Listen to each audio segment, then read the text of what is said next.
दिनांक 25/9/2024 रोजी स्वर्गीय हर्षल विजय काळे यांच्या स्मृतिप्रीत्यर्थ मान्य श्री विजयजी काळे यांच्याकडून आजची भोजन सेवा देण्यात येत आहे।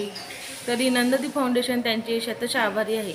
जय गाडगे बाबा। दिनांक 25/9/2024 रोजी सावित्री ज्योतिराव समाज कार्य महाविद्यालय यवतमाळ येथील MSWचे विद्यार्थी आज आपल्या नंददीप फाउंडेशन संचित राऊत, समीर सयाम आणि आदित्य मानेकर हे आपल्याला भोजन वाढण्यामध्ये सहकार्य करत आहेत। धन्यवाद करत आहे। ब्रह्मकर्म समाधिना अहं वैश्वानरो भूत्वा प्राणिनां देहमाश्रितः प्राणापान समायुक्तः